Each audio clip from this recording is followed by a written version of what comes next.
To order. Members of the board, is now time to approve the agenda. The chair will entertain a motion in that regard.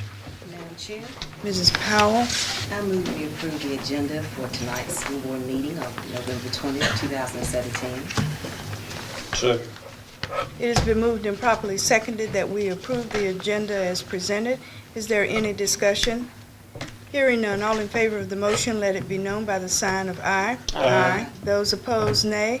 Let the record reflect that the motion carries unanimously.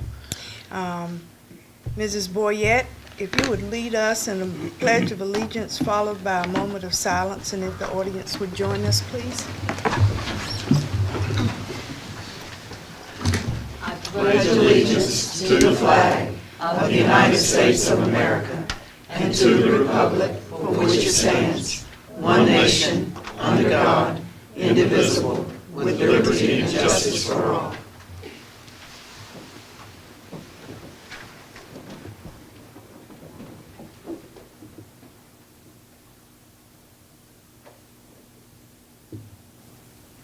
Thank you.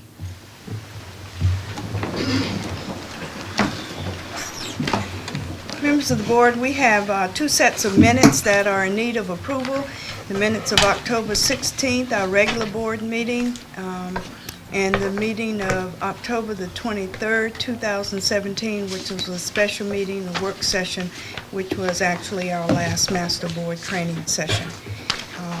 Is there a motion? Madam Chair, Mrs. Barnes? I move that we approve the October 16, 2017 Wilson County Board of Education's regular meeting minutes, as well as the October 23, 2017 special meeting work session minutes, please. It has been moved and properly seconded that we approve the minutes of October 16, 2017, the regular board meeting, and October 23, 2017, the special meeting work session. Is there any discussion? Hearing none, all in favor of the motion, let it be known by the sign of aye. Aye. Those opposed, nay. Let the record reflect that the motion carries unanimously. Dr. Mills, with the assistance of Mrs. Boyette, if you would share the good news.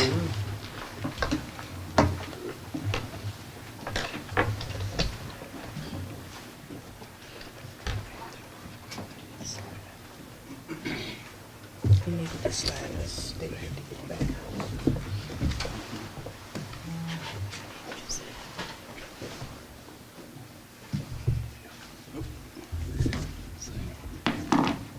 Do you need a good news? I don't think so.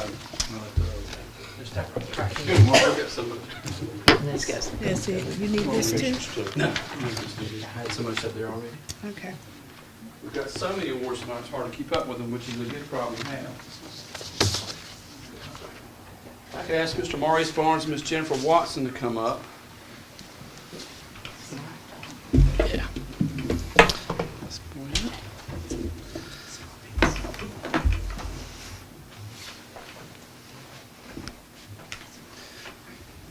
Board members and audience members, we're here to celebrate Mr. Barnes and Ms. Watson for winners of the Disability Employment Awareness Awards.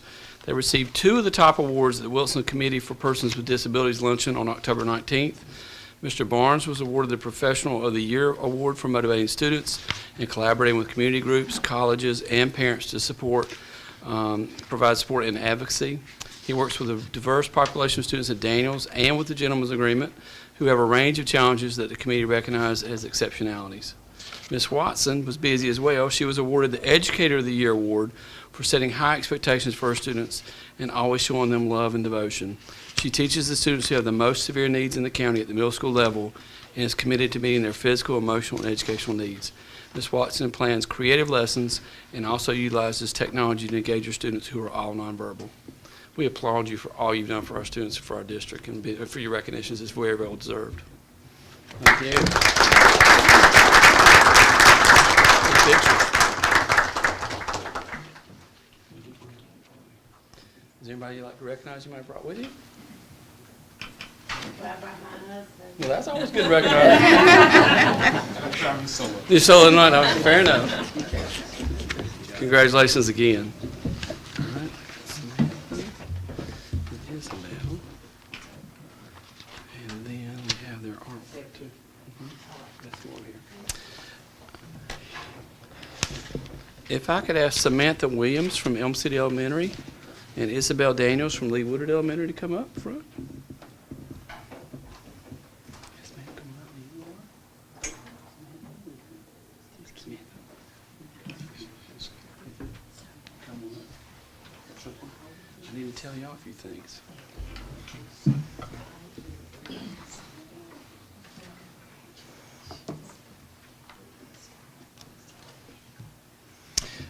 These young ladies were representing our district with the North Carolina School Board Association Elementary Poster Contest winners.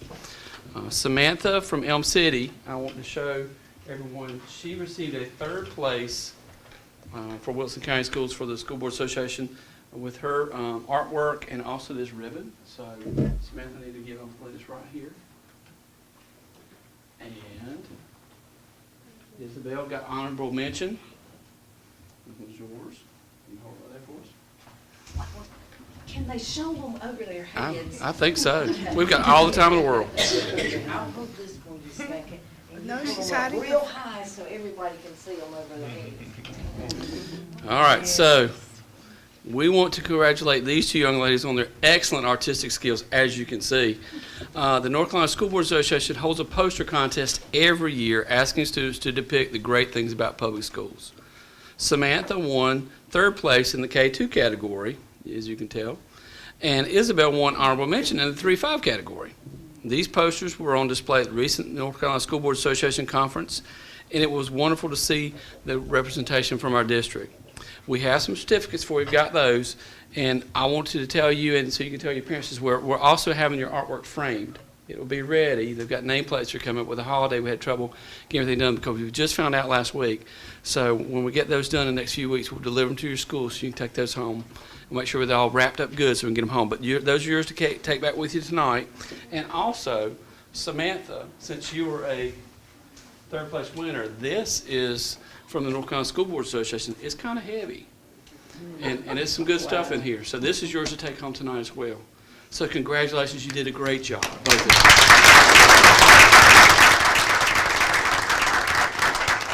Samantha, is there anybody you'd like to recognize that came with you tonight? My mom and dad. Your mom and dad. Where's Samantha's mom and dad? Right here. Congratulations. Isabel, anybody come with you tonight? My family. Your family? I'm sure you're all very proud as we are. Congratulations.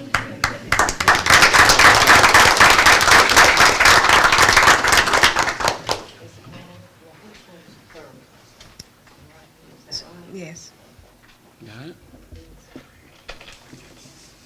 Congratulations.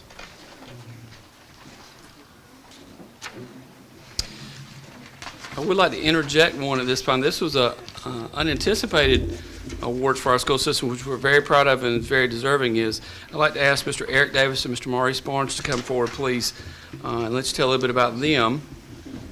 Once again, Maurice, solo or not, you have to come back up. Mr. Davis.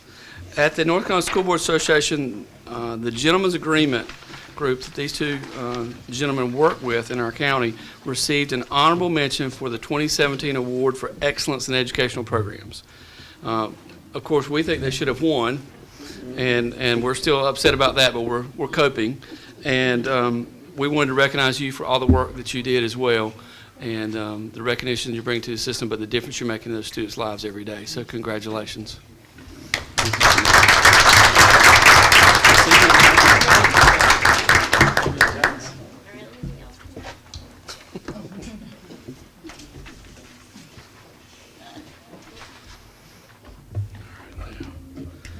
This one and this one. In character education recognition tonight, I'm looking for Sade Whitted. Is she maybe? Mr. Holland's going to fill in. Well, you'll fill in just well, Mr. Holland, principal at Hearn. Sade was recently seated beside a first grader named Reem on the bus, and when they arrived at school, she realized Reem had a broken arm and was trying to carry her binder and backpack with one arm. Sade quickly stepped in and carried the items to Reem's class, and we're proud of the way she took the initiative to help someone in need. And we know Mr. Hunter let her know that back at school. So she has a certificate and a gift card for Walmart for shopping and saying thank you. So recognized for kindness tonight.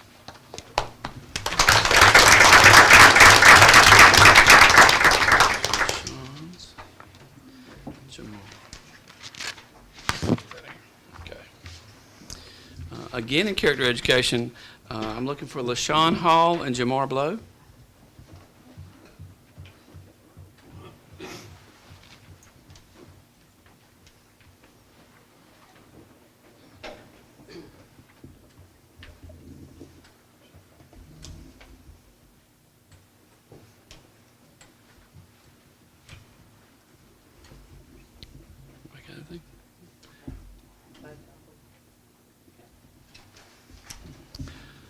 Let me tell you a little bit about this recognition.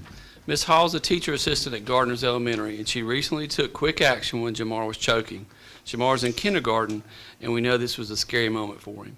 So we're proud of him for his courage and the way he stayed calm while Ms. Hall helped him. We know that Ms. Hall is a very modest individual and doesn't want any recognition, but we truly appreciate her dedication to our students, so thank you.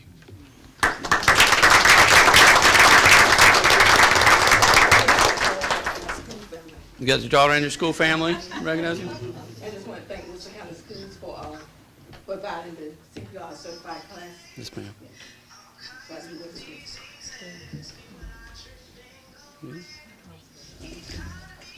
Congratulations to all the recipients tonight.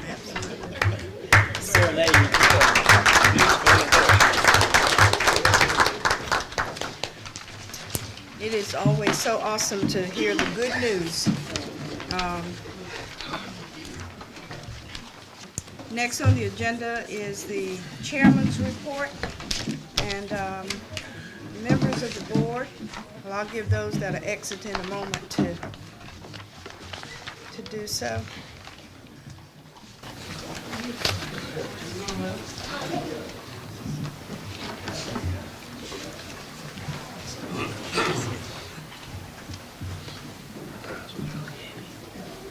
Thank you.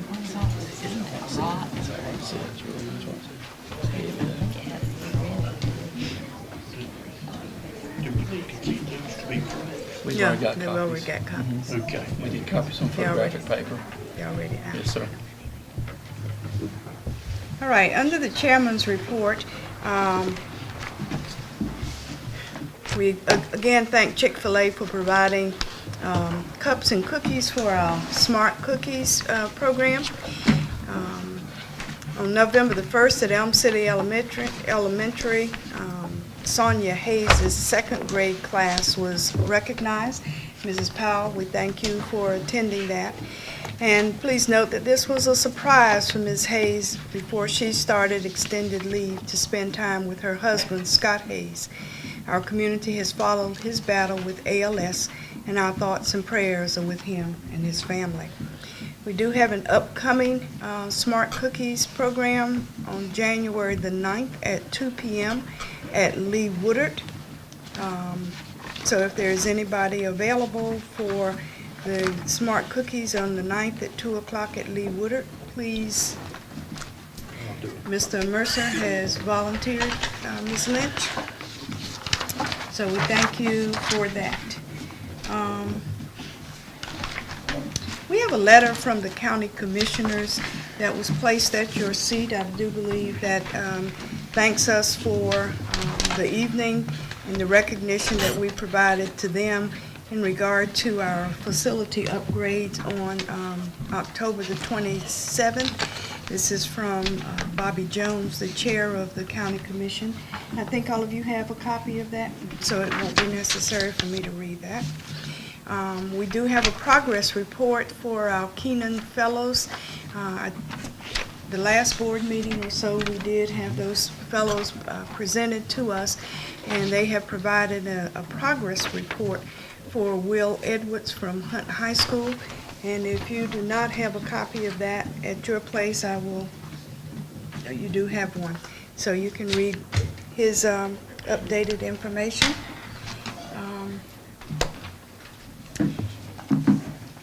We did attend the annual conference in Greensboro, which was really an exciting opportunity of learning. We were gratified with the reception that was given to the gentleman's agreement presentation, the interest that has been generated from other school boards throughout the state, and we know that we will take that program on a national stage as we go to the National School Boards Conference in the spring. We also had a presentation that was on WAT, Wilson Applied Technology Academy, that was also well received. And each of us had an opportunity to attend learning sessions, and that information we'll be sharing with each of you.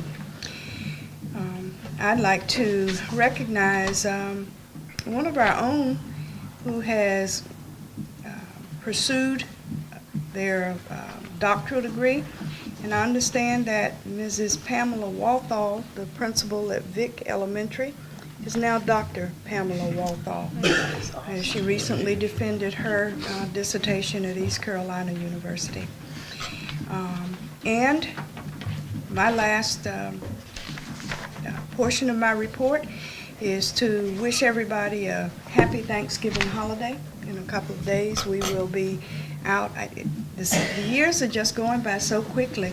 It just seemed like we opened the doors of the school just yesterday, and already it's almost the end of November. So we hope everybody is safe, happy, and enjoys their time off with their families. And with that, I will turn the meeting over to Dr. Mills for the superintendent's report. Madam Chair, board members, audience members, just to piggyback a little bit on the School Board Association conference, Ms. Cox, who presented with me about Watt and early colleges, she was interviewed this morning by WRAL that's doing a study series about Wilson Community College, and wanted to showcase the partnerships they have going. That's something she mentioned during our conference up there. But congratulations to the board for completing Master Board Level 2 status, which they were recognized for at the School Board Association Conference. So we've got suitable for framing and hanging, which is already ready. Here's your Level 2 status, Dr. Fitch, as Board Chair, straight from the School Board Association. So congratulations on the work you did to earn that. And nice. That can be displayed along with your Level 1 status now. Dr. Fitch mentioned about Hunt High science teacher Will Edwards. He's one of 28 teachers in the state. This was selected as a 1718 Kenyon Fellow. I wanted to personally thank Farm Bureau, Wilson County Farm Bureau, for sponsoring him, and they reached out to me last year about offering to do that for our agribusiness approach, which is unusual to have that sponsorship as part of that process, so we're very fortunate in that. I've given you a handout that he's provided, and they provided, sharing some things he's learned. He's bringing that back to the classroom, and also receives professional development as well. I touched base with him this week about thanking him for the work he's doing, because it is above and beyond. But he's halfway through the experience, and he recently did a presentation to the Farm Bureau about the things he's learning and what he's bringing back. So maybe at the end we can get him to come back and kind of share some of the overviews. But it's great for us to have a Kenyon Fellow in our district for that representation. I want to thank all of our service members who came out as part of the Veteran Day activities at our schools, and thank them for their service and support of our schools. That was going on in recent weeks. Next month, we're going to recognize 2 additional items, but I want to go ahead and mention them because I think they're timely. I want to thank the Wilson YMCA Member Services Director, Wendy Moore. There was several stories about that, for raising money to purchase toboggans for every student at Hearn Elementary School. That was a very kind and generous act, even with the logos on there. I think there was some publicity about that recently in the paper, and that was well-deserved, but what a wonderful statement about the support of our school system, and especially for Hearn as well. I also wanted to recognize earlier our Hunt High PBIS team. Their assistant principal, Matt Creighton, and math teacher, Debbie Bass, presented to 800-plus attendees at the State Green Ribbon Conference last week about Hunt's success with PBIS program. They were selected because state PBIS representatives gave them a 99% evaluation score when they visited the school. And so they were very complimentary about the work that was happening, and the changes that was taking place as part of being part of PBS and the work they were doing with PBIS at Hunt. So congratulations to them. We'll hear more about that next month, but very timely. Break starts tomorrow for Watt and Weka. It begins on Wednesdays for students and staff in all of our other schools, so we hope everyone will be safe as they travel and enjoy some much-needed time with family and friends. When we come back, Wilson Education Partnership is hosting a breakfast for key business leaders on December 6th. It's asked me to talk about some of our current challenges and things that are happening. And then on December 8th at 3:30, just an early reminder, we'll have a retirement celebration for someone who does want to talk about it, Assistant Superintendent Susan Bullock, just to get that on your calendar now. And I think Ms. Horrison has also added some calendar inserts for you we'll do from now on to kind of keep you abreast of happenings during the months. So that'll keep you on target with your schedules. And that's all I have, Madam Chair. All right, thank you so much. You're welcome. This is now time where the public gets to give us their input. We remind each person that they are granted 3 minutes for his or her presentation. This portion of the meeting is for the board to hear matters of interest from the public. However, issues and concerns that address specific personnel or students should not be discussed during the public portion of the meeting, but may be presented in writing to the superintendent or the Board of Education. And we will respond to you as appropriate after the presentations are made. We do have 6 persons who have signed in to address the board. There are 4 in regard to Spanish immersion program, and then there are 2 other subjects. The first presenter is Mrs. Alice Freeman. Her subject is the Frederick Douglass High School Alumni Association. Mrs. Freeman, if you would come to the mic, and we will give you our undivided attention.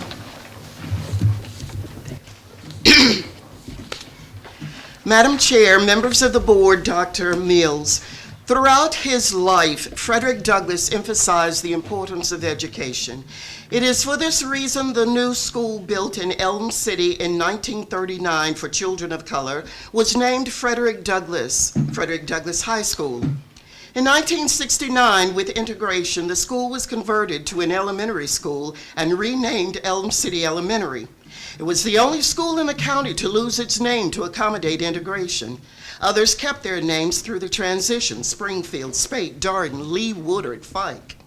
In its 30 years of Frederick Douglass, the school was alive, vibrant, always focused on education, producing students who went on to become doctors, educators, public servants, business leaders, entrepreneurs, athletes, and musicians, inspired by teachers such as Harvey Reid, Bill Myers, Amanda Cameron, Jesse Jones, Phil Ford Sr., a community that cared about education.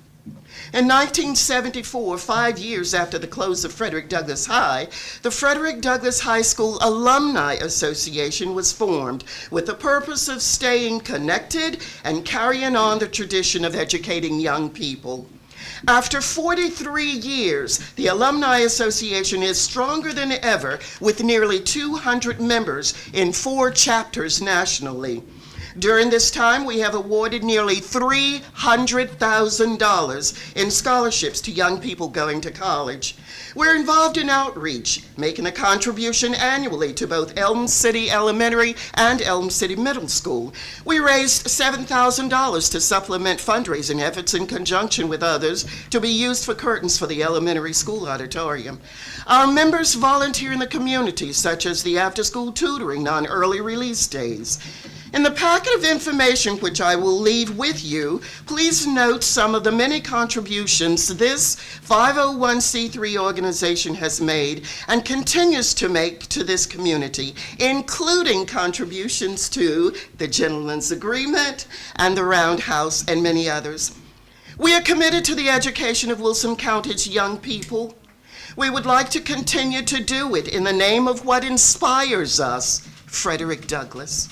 Therefore, the Frederick Douglass High School Alumni Association respectfully requests that the school presently known as Elm City Elementary is renamed Frederick Douglass Elementary. Thank you. Thank you. Will I give this package to each board member? If you just give it to Mr. Mercer, and we will pass them down and around. Thank you so very much. Thank you. Our next speaker, Scott Hanchett, regarding Spanish immersion.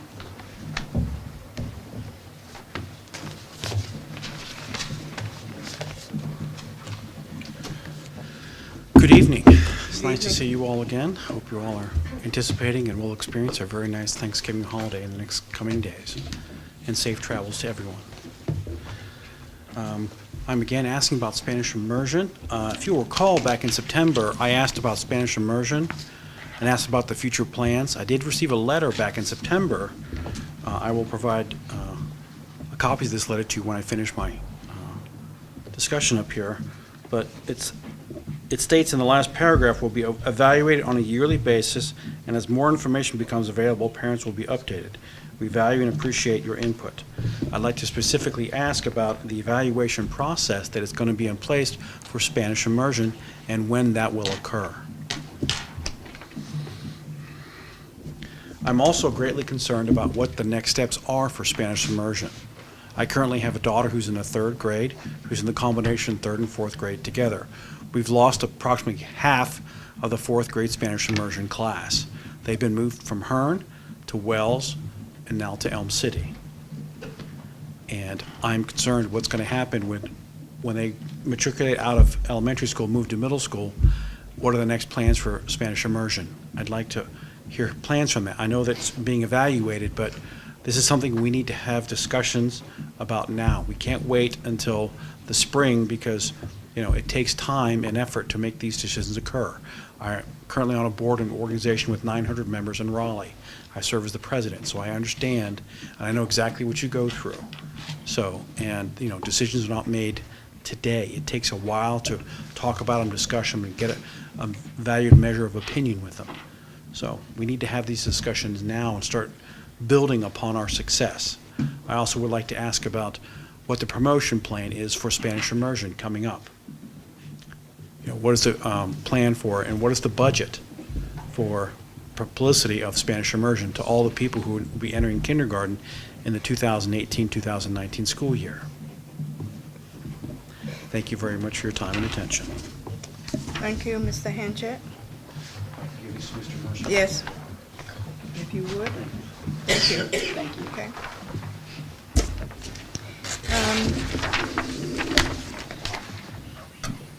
Myrna Diedrich, if I'm pronouncing your name correctly. And this is also in regards to Spanish immersion. Yes, good evening. Thank you for allowing me to speak with you tonight. And I have 2 kids in Spanish immersion. We're very happy with the program. However, like the rest of the programs, parents of the kids in the program, I'm very much concerned about the future plans that the district has for it. I specifically would like to petition the board to release the most recent line item version of the budget for the district and share with the parents the plan that the board has in place to further support the program financially, as well as how the program is associated with the organization known as Participate, and what is the fee that Participate wants for providing the teachers for the program here, and how is that arrangement going on. So basically, to have more information about what's going on with the program. Thank you. Thank you. Natalie Hanchett, Spanish immersion.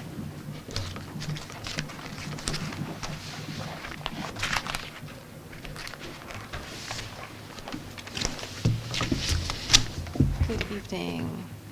I'll make this really quick, short, and sweet. So I just wanted to see, I wanted to request a copy, if I may, of the most recent line item version of the budget. I know that's public record, and if I can get a copy of that, I would greatly appreciate that. Also want to say thank you again for all your continued support. Elm City Elementary had a cultural fair last week for the kids, which was fantastic. Kids did great. And I don't know and I'll have to check if they do something like that. Again, I don't know if you all are aware of it or not. It would have been nice to see a couple of, that would have been an opportune time for you to see hands-on how the kids are doing, what they're learning, how they can go from Spanish to English in a moment's notice and conversation. So it was unfortunate. I think that would have been an opportune time for some people to see how well they're doing. But I just wanted to mainly ask about the budget and also just voice that, as with many parents in the program, we are concerned that we haven't gotten any information as of yet, since it is November, and things are approaching quickly. Thank you. Thank you. Sandra Wilkins, in regard to bullying and fighting.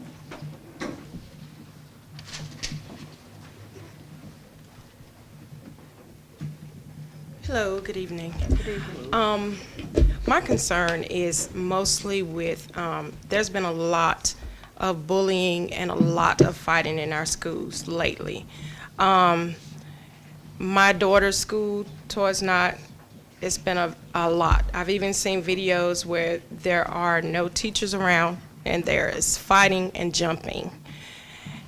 Even at Fike High School, I've seen videos of jumping, multiple children jumping and fighting one child. And my biggest concern is I've spoken with a lot of parents.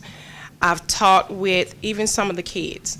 Some of them are afraid to go to school sometimes because they're afraid that they may have to get into an altercation with several students, not just one, but several. They've been warned by some of the teachers that if they do get into altercations, everyone will be suspended. If the child is being bullied, constant bullying, constant every day, and if an altercation does arise, then my thing is, why is that child being punished along with the other child if they're being bullied or jumped, or what are they supposed to do? Are they supposed to allow other kids to jump on them, beat them, pull their hair out, tear their clothes up? You know, a lot of us parents were very concerned with our kids going to school because some of them don't feel safe. Some don't want to go to school. Some don't want to go to public schools. And all of us, we don't have $5,000 to put them in private schools, which we would love to, or to homeschool them because a lot of us have to work. But our biggest concern is we really would like to see what can be done about this bullying and these fights, these jumpings, because like I said, the videos that I've watched, they're really violent. And these are young kids, and they have no business being this violent, this young. And a lot of the schools I see, they do have officers.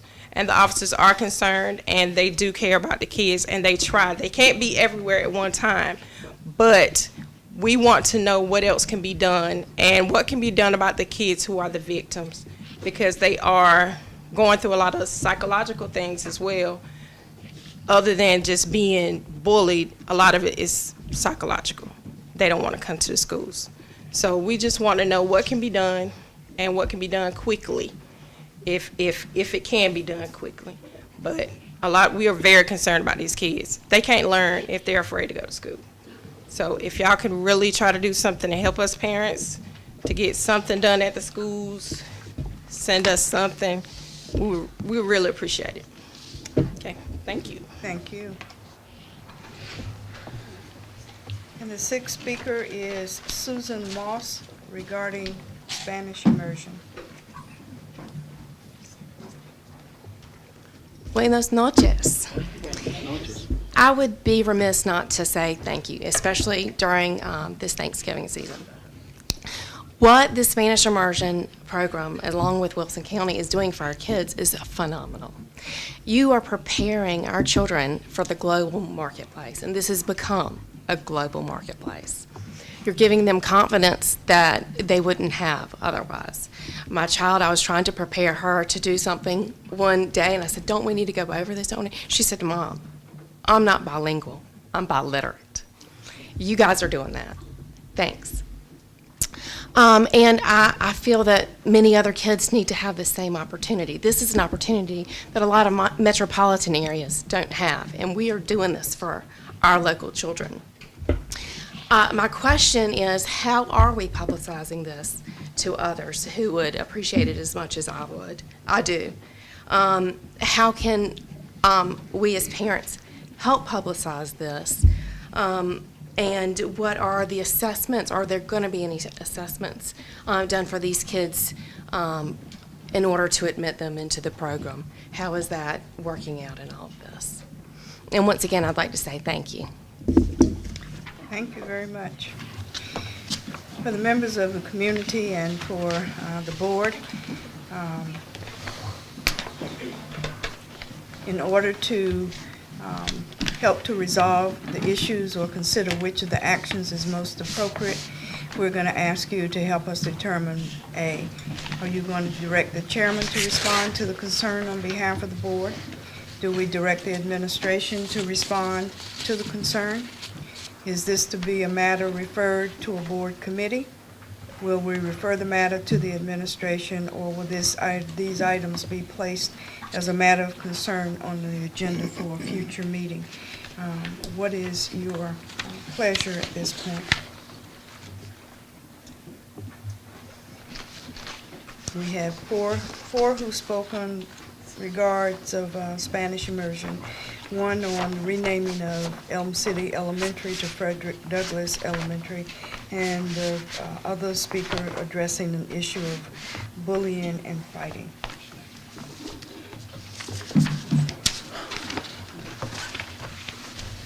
I would like to have, yes, I think it's a combination. I think that we need to ask the administration to please check into this issue of bullying and fighting, and to get further information, and let's see where that is going to go. Our speaker, Mrs. Wilkins, is asking not only what can be done for the victims, but what can be done quickly for these students, and the psychological implications that come with the actions that are being done with the students.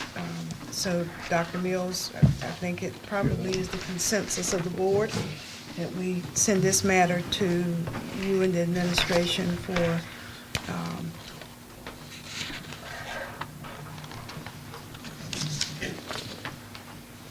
your attention. Okay. Mrs. Freeman has asked for the renaming of Mrs. Freeman and the Frederick Douglass High School Alumni Association, not just Mrs. Freeman, for consideration of renaming Frederick Douglass High School. This is a board issue. According to board policy, we can rename schools. It does require a 7-member vote, not just a majority, but it does require unanimous decision on the part of the board in order to rename a school.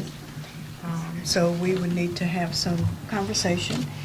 We'd ask the administration to help us in these discussions, so I think that it would be appropriate that this is something that be placed on the agenda for a future meeting.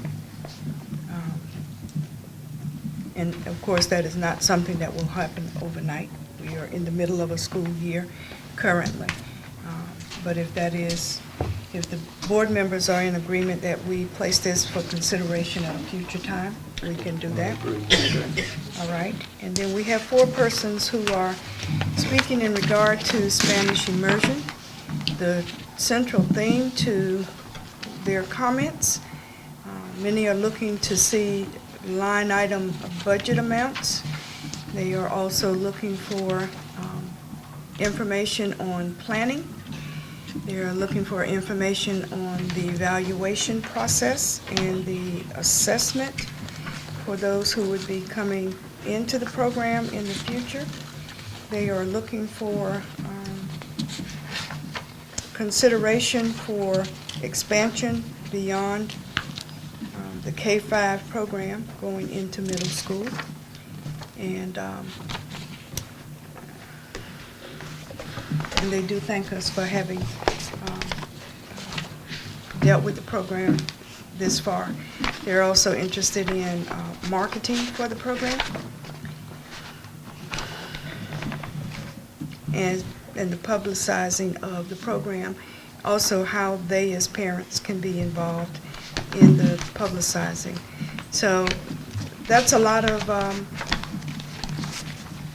information sought. I don't think that we are able to give them the answers that they want at this time, but we are going to refer this again to the administration and to possibly place this on a future agenda. They just got the Instructional Services Committee. Okay.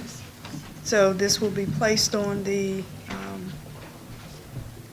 Instructional Services Committee agenda at a future meeting, and we will proceed from there if that is the pleasure of the board. All right. For the participants who addressed us, you will get a correspondence in regard to where we will be, how we will be proceeding. But as you spoke, I tried to take appropriate notes so that we can move forward with each of the points that you have brought forward. We thank you for sharing your comments as well as your concerns with us, and we will be in touch. Thank you so much. And this is usually the time when people who don't want to stay the whole time decide they're going to get up and go. We had some to leave at the end of good news. If you want to go now, you're welcome to. If you would like to stay with us through the remainder of the meeting, you are welcome to. But if we're going to have an exodus, I'm going to pause for just a moment to allow those of you who are interested in leaving to please feel free. I've got homework. We'll call you. We'll call you when we're done for you to pick them up. That was a good try. Thank each of you for sharing with us this evening. Good night, children. Buenas noches. Yeah. That's a good one.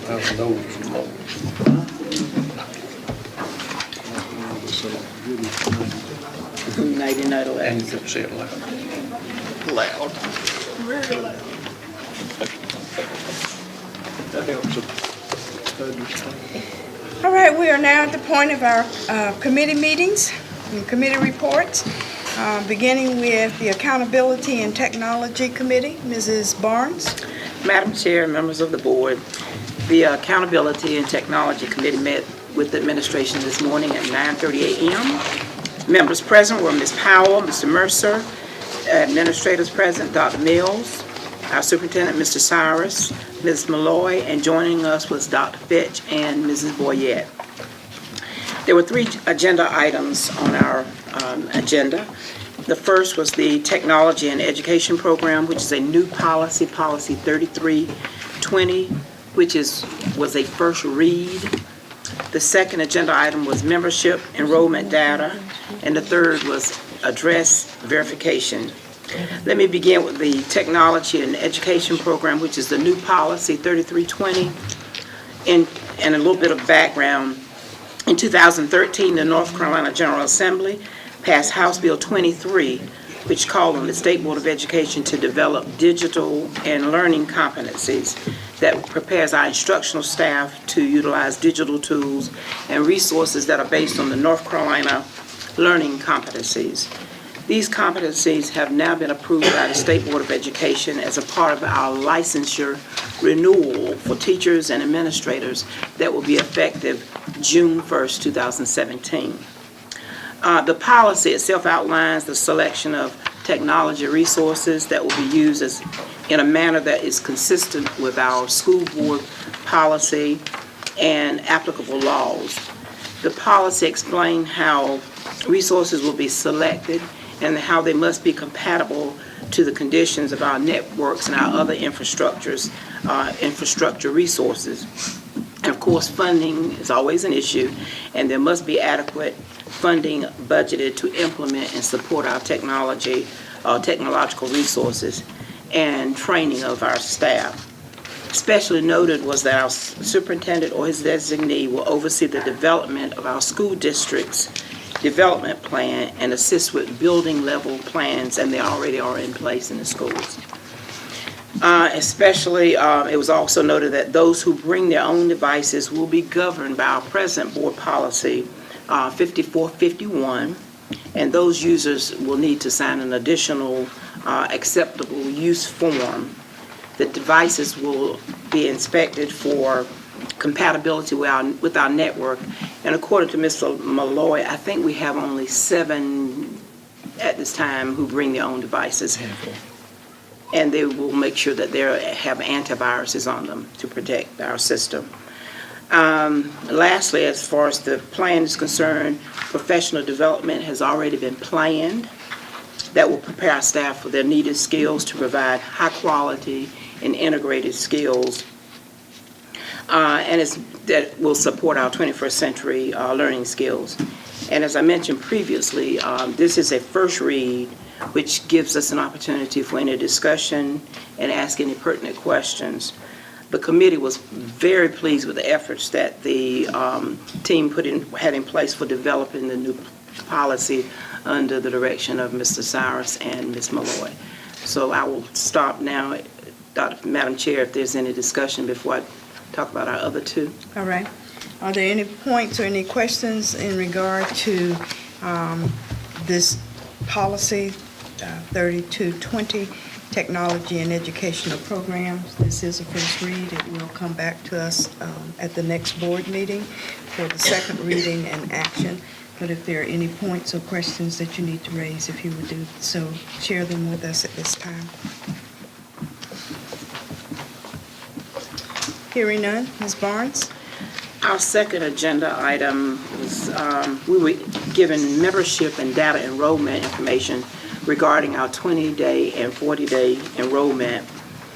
The administration is taking a look at the decreased enrollment trends that we're having, and they're already planning for next year.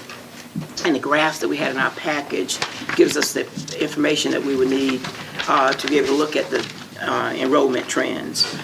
It was also interesting in our package, you noted that we had took a historical look at our enrollment trends from 2007 to the present. And it was noted that there has been a decrease in the elementary and middle school enrollment, but an increase at our high school level. And from this information generated discussion, which led us into our last item on the agenda, which was an update on our address verification process for students. We were told that various strategies have been utilized to get needed verification, some being telephone calls, parent conferences, home visitations, grade level and faculty meetings, etc. There was a consensus among principals as well as our committee that we need to add more teeth to the process because of the safety of our students, as well as making sure that the proper people receive information when it's released for any particular student. The discussion included giving parents and guardians a smaller window of time to submit the requested verification information. The consensus was also made that the process needs to begin prior to the beginning of the school year, which some of the principals have done.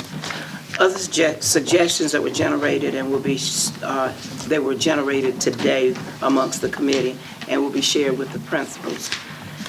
Consequences for not providing the information were also suggested, so the importance of following these guidelines is really understood by our parents, because we have too many, it was felt that we had too many students that have not verified addresses at this point.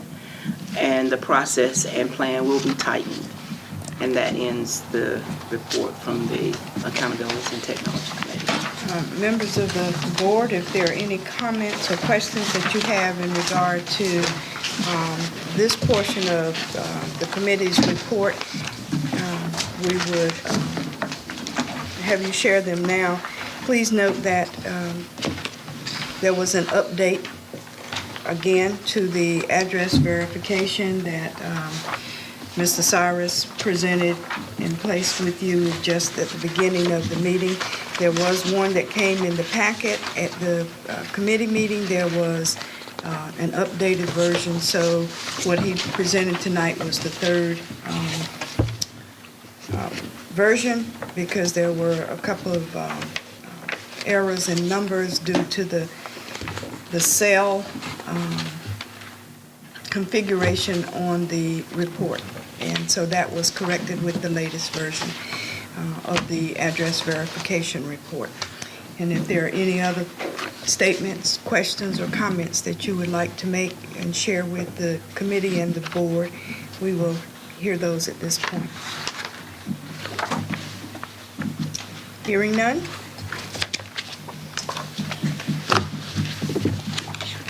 That concludes you, Ms. Barnes? Yes, that concludes all. Thank you so much. Administrative Services Committee, Mr. Mercer. Thank you, Madam Chair. We met this afternoon at 4 o'clock. Had committee members, Ms. Flynn and Ms. Boyette, and also I think Ms. Boyette was there for at least part of it. And our chair, Dr. Fitch, administration, and also Mr. Letchworth was present. We have one information item, two action items. The information item regarding contracts requiring board notification. We had one, and it's a contract with the city of Wilson to help us provide natural gas services to 2 schools in Elm City, which is going to provide cheaper in the long run and safer and cleaner source of energy that can be provided by natural gas. This is an agreement that I think will project itself for 20 years. And there are some agreements in there that we discussed about the amount of fuel that would be expected to be used for it to be worth the city's while. And Mr. Letchworth, if I understood him correctly, said we'll meet that amount within the first 8 or 9 years. Correct. So we're not overstepping ourselves as far as promising to use more than that will be necessary. That amount was initial amount was for $50,000, which is a setup and fee, which in turn we'll get use of in the years to come. Any Dr. Mills, anything you'd like to add to that? The only addition I make to that was, this was part of your approval of the capital projects for this year, but this was a clarification now that we have the contract, so that everyone know about the project details and the time frame for it. Again, the savings we would have will be from the fuel costs and delivery and the personnel that have to do that for those sites, as well as the additional convenience of having dual systems as well in place and more efficient systems. This was information because it is within the window that is required. It takes no approval from the board. That was simply as an informational item. Okay. Mr. Mercer? Yes, ma'am. Now, the action items, the first one being 2017-18 budget amendments. We had 3 amendments. The first one being State Public School Fund, Amendment 102, and it basically represents changes made due to allotment revision forms received from Department of Public Instruction. Any questions or comments from the committee or anyone? Our second amendment was Amendment 302, which is federal funds, and it reflects the initial budgeting of various federal programs. Any comments or questions regarding 302? And our third and last one, Amendment 802, which is Local Special Revenue Fund, represents the budgeting of sales tax revenue and various fees and grants. Any questions or comments? Hearing none, Madam Chair, on behalf of the Administrative Services Committee, I move that we approve the budget amendments 102, 302, and 802 of the 2017-18 budget year as recommended by administration. Second. It has been moved and properly seconded that we approve the 2017-18 budget amendments numbers 102, the State Public School Fund, 302, Federal Fund, and 802, Local Special Revenue Fund. Is there any discussion? Hearing none, all in favor of the motion, let it be known by the sign of aye. Aye. Those opposed, nay. Let the record reflect that the motion carries unanimously. Mr. Mercer? Thank you, Madam Chair. The second action item was contracts requiring board approval. It's recommended by administration that we approve a contract with Wilson County Health Department that will be providing school nursing services. And this is the same agreement we've been having, if I understand it correctly. And it's in an amount of $150,000, which is in the range that requires board approval. Any questions or discussions regarding this? Hearing none, Madam Chair, on behalf of the Administrative Services Committee, I move that we approve the contract with the Wilson County Health Department for school nursing services as recommended by administration. Second. It has been moved and properly seconded that we approve the contract with Wilson County Health Department for school nurses as presented by the administration. Is there any discussion? Hearing none, all in favor of the motion, let it be known by the sign of aye. Aye. Those opposed, nay. Let the record reflect that the motion carries unanimously. That concludes our report, Madam Chair. Thank you, Mr. Mercer. Madam Chair, Yes. in Mr. Mercer's introduction, he said that he believed Ms. Boyette was present for part of the Administrative Services meeting. I couldn't remember. I apologize. Okay, I just let the minutes reflect that I was there for the entire meeting, please. Thank you, Ms. Boyd. Thank you. Next is the Instructional Services Committee, and it's been brought to my attention that we need to amend the agenda that has already been approved because there was an action item which was regarding draft policy 2670, and that we were going to ask for a waiver of the second read.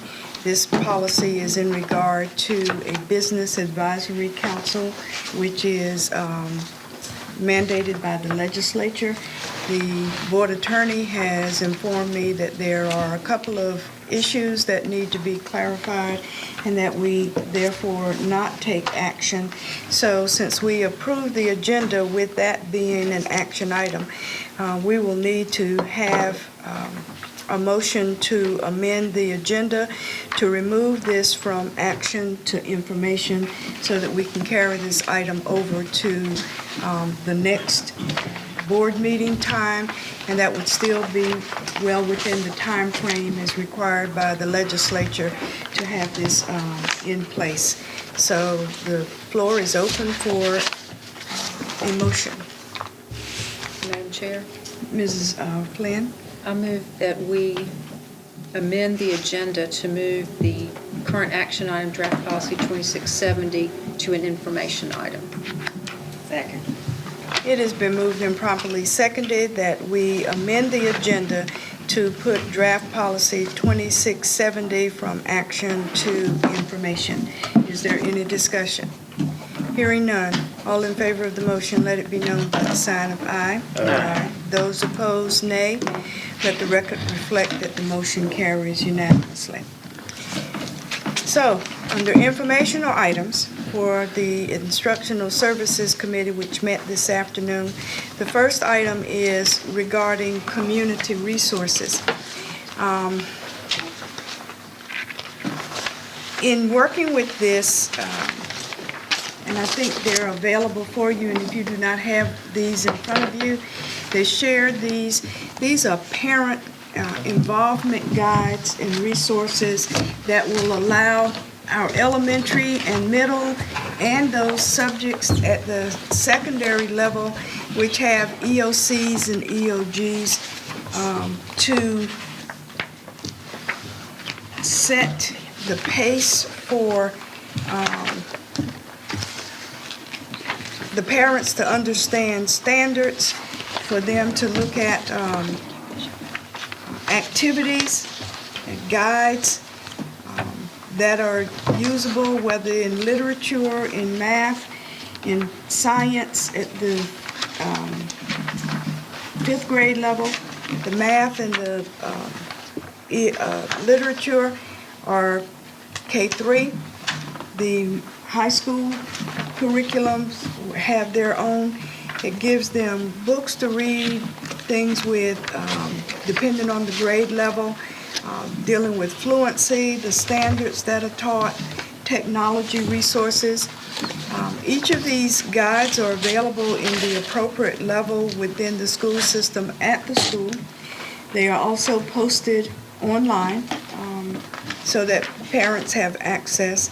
We did have conversation as to how this had been done in the past. There used to be some Saturday workshops that went on for the community, and various entities that provided after-school tutorials and the like.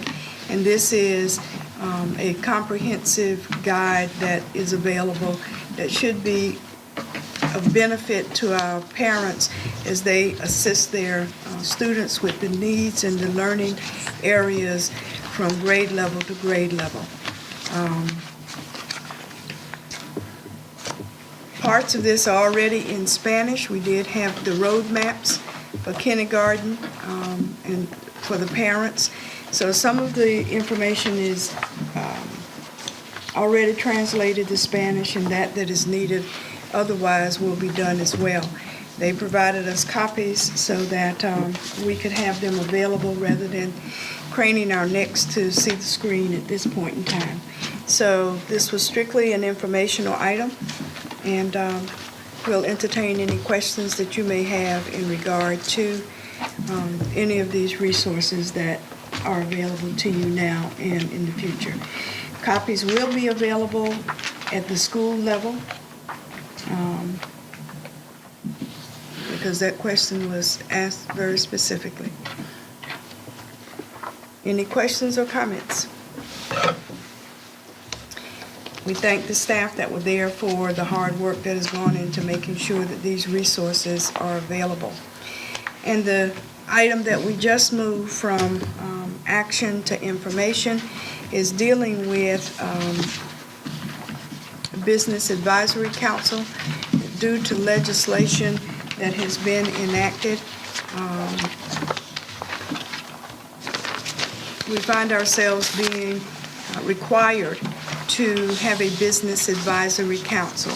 The draft policy is going to address the composition of the council, the appointment of business and industry representatives. It also addresses the operation of the council.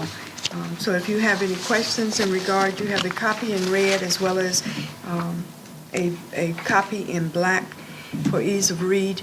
And if you have any questions or comments at this time, please share them or raise your questions.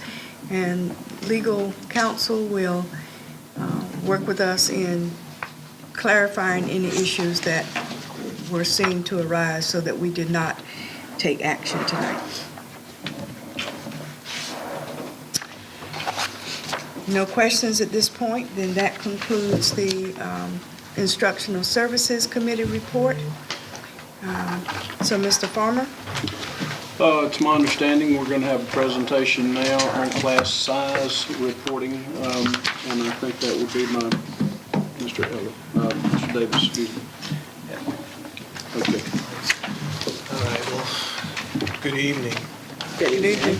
I want to give you an overview of the class size reporting process that we put together in Wilson County Schools. As you all have heard about all of the legislation that has come down the pike that is affecting our class sizes, specifically with House Bill 13. As you can see, in 2017, 2018, our LEA average for our class size reporting process is 20. And our individual class size maximum is 23. Now, that compares to last year, 2016-17, where it was 21, and then the max class size 24. And as you can see, art, music, and PE have also now been included in that mix for K-3. Previously, there was no max. And so what that equates to is somewhere around between 13 and 15 teachers additionally that we had to provide this year to really meet that mandate. The reporting process. Well, there are 2 dates that the state is asking us to engage in. The first one just passed October 31st for our first report, and then the next one will be on February 28th. The reports consist of class sizes, individual class sizes, program enhancement teachers, that's our art, music, and PE, our K-3 average class size for the entire district. Now, what those reports look at, specific duties of the teacher, the fund source, and then the number of students assigned to the individual class. So again, they go in, pull that information out of Power School, and then provide us information as to whether we met all of the criteria.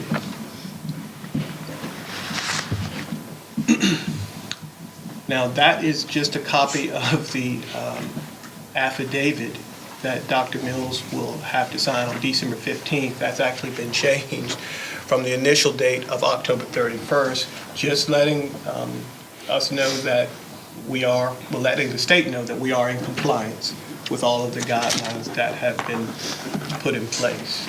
So again, just wanted to share that with you because that has to be notarized and that is an official affidavit that has to be sent into the state. Now, some of the things that we've put in place in preparation for this whole process, and again, as Dr. Mills thanked our accountability staff at the committee meeting, I'd like to echo his sentiments by thanking Mr. Scott Sage, Mr. Stephen Schimmel, Mrs. Cyrus heading up the accountability department for all of the work that they did to help us with this process. And of course, our data managers could not have done this without them. Met with the principals in our August, September, and October meetings. We just wanted to make sure we put this out in front of them. And I mean, it's our intent to put this on the agenda at every one of the principals' meetings because it's that serious. And we want to make sure that we focus on them. Met with the data managers on September 22nd, pulled them in this room, all of the elementary data managers, just to make sure that they understood the process. We gave them an opportunity to ask questions and so forth. And that was a great meeting because they had a lot of great ideas about moving forward. Again, as I mentioned, the accountability staff, and what great job they did. They developed a monitoring process to track overages in Power School. And we did that on September 25th. And that's just a database that looks at our entire district, all of the class sizes. And if we're over, it lets us know. If we're under, it lets us know. If we're right on the cusp, it lets us know as well. And so again, lots of districts are trying to put together processes so that they can monitor all of the numbers in the individual classes. State ran our initial report for district overages on September 30th, and as I mentioned in the committee meeting, we had 2 schools that we needed to focus on at that time, and that was Jones and Lucama. And then we looked at some in-house moves as far as moving teachers from different schools to put in those schools to meet the requirements. We met with our PANC, that's all the personnel administrators at our fall conference, to receive updates regarding the reporting process on October the 3rd. And at that particular meeting, we found that art, music, and PE were now counting. And before, as I mentioned, there was no limit as far as what you had in art, music, and PE. Now the cap, we found at that meeting, they had put that in place. So our data managers got together between October 25th through October 27th, and they worked to really correct that whole process because with art, music, and PE, the way we had previously done it in Power School is they were in buckets. And so if you went into Power School, it looked like a teacher was teaching 45 to 50 students. So they had to go in and individually schedule each student so that it was 1 to 23. It was a massive amount of work, but they did it between that time upon Dr. Mills' direction. Dr. Mills, I don't know if you wanted to share. There was some discussion across the state in different groups, some of the recent meetings I was in, some Mr. Davis was in, about whether or not we should do that process where we're assigning the enhancement positions to classrooms like that. So we erred on the side of following what the legislation says, which is they will be assigned, but that meant our folks had to go back and redo that because we'd already received a temporary report on the 30th saying that we were in compliance except for 2 locations, and that was minor, we could adjust. But there's been clarification as we've been going through this, but we went ahead and made a decision. Mr. Schimel and all the data managers in 3 days' time did all the assignments, and then the concern you have is if you make changes to what you already know you've been evaluated on from the reporting standpoint, or any of the changes you make going to cause an error down the line later on. We had seen cases where school systems had program enhancement positions not scheduled, and it did not provide an error. In some cases where it did provide an error. What we were hearing from some of our counterparts, I don't know specifics, but there was variability. So we erred on the side of assigning all those. And I would like to publicly thank, and I said this in committee meeting, Mr. Schimel and all the data managers who sat down there and did that, because once they made those changes, they had to go back and verify that it didn't cause an error anywhere else. And what we can look at, we can't run the official report or even a preliminary report, which we've asked that be built in so we can check our work as we go. So this is a lot of time and effort that goes into this one process. But again, those folks really stepped up, and so we will be in compliance. Thank you, Dr. Mills. As you can see, the next bullet there, attended a regional meeting to receive updates on October 26th. At that meeting, we learned about some class size agreements that some districts were having principals sign to mirror the affidavit. So we actually followed that process and had our principals fill out a class size agreement as well, just as another layer of accountability. So our first report was sent in on October 31st. As you can see, the district average goal was 20, and kindergarten we're 18.37, first grade 18.38, second grade 18.8, third grade 19.3, and all of our K-3 classes, including specials, are under 23. Excuse me, Madam Chair. Yes. Mr. Davis, I clarified with him, though, we are able to meet those numbers, not with the teachers alone that the state provides. Yes. Because if we used only state teachers, Yes. we would not be at the necessary ratios. That's a great point. And as you all remember, Dr. Mills went to the county commissioners last year and requested 9 additional teachers just to fit into this process. So thank you for bringing that up. We're very appreciative of the extra support they gave us because, as you can see, we use multiple fund sources, school budgets. You have different silos. We have state, local, federal, and other pieces. But those enhancements positions, those 30, like music and PE, are being used out of state positions. So there was some discussion of providing a funding source from the state to provide for those positions. But next year, and Mr. Davis will say that, we will not be able to use state 01 positions for enhancement positions, so we no longer have that flexibility. So these are things we have to look at as we begin look at staffing for next year as well as budgets for next year. Would that be something that maybe you can deal with through funding sources, or? The issue, and you'll see in just a second, but I'll go ahead and prime everybody, the issue will be is that even with the other funding sources, where you're looking at more restricted class size requirements without the flexibility of any kind of overage to look at it. So it's going to be even more difficult to meet the mandates as it is. And then we have the issue of, as we mentioned earlier, some declining enrollment, which will cause us to have to revert positions back as well. So at a time when we need flexibility, we've got less flexibility with that. So, And these are serious issues that school systems face across the state, and, you know, we just kind of work our way through it. thank you, Dr. Mills. And as you can see, our 2018-2019 class size requirements, looking ahead, as Dr. Mills mentioned, you know, the class sizes now have, you know, gone down. And as you can see, the 18, 16, 17 funding ratios, they will only allow for you to go 3 over. This year, it's 23, but you can only go 3 over the funding ratios. So in kindergarten, 21, in first grade, 19, and second and third grade, 20. Okay?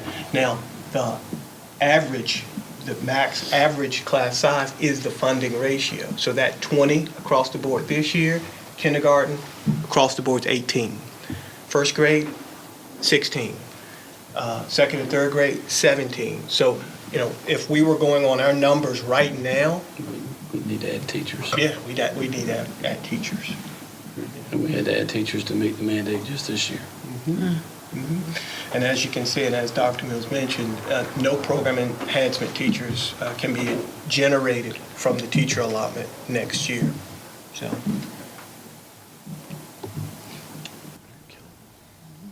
All right. Questions? Got anything to share?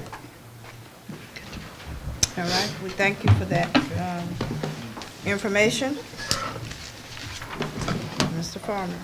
Madam Chairman, Yes. I move Wilson County Board of Education go into closed session to consider confidential personnel matters as provided in North Carolina General Statute 143-318.11, A1 and 6, and 115C-319 through 321 to consider confidential student matters as provided in North Carolina General Statutes 143-318.11A1 and North Carolina General Statutes 115C-402 and the Family Educational Rights and Privacy Act 20 United States Code 1232G and consult with the Board of Education attorney and preserve the attorney-client privilege as provided in North Carolina General Statutes 143-318.11A3. Is there a second? A second. It has been moved and properly seconded that the Wilson County Board of Education go into closed session to consider confidential personnel matters as provided in North Carolina General Statutes 143-318.11A1 and 6 and 115C-319 through 321 to consider confidential student matters as provided in North Carolina General Statutes 143-318.11A1 and North Carolina General Statutes 115C-402 and the Family Educational Rights and Privacy Act 20 U.S. Code 1232G and consult with the Board of Education attorney and preserve the attorney-client privilege as provided in North Carolina General Statutes 143-318.11A3. Is there any discussion? Hearing none, all in favor of the motion, let it be known by the sign of aye. Aye. Those opposed, nay. Let the record reflect that the motion carries unanimously. We are adjourned to closed session at this time.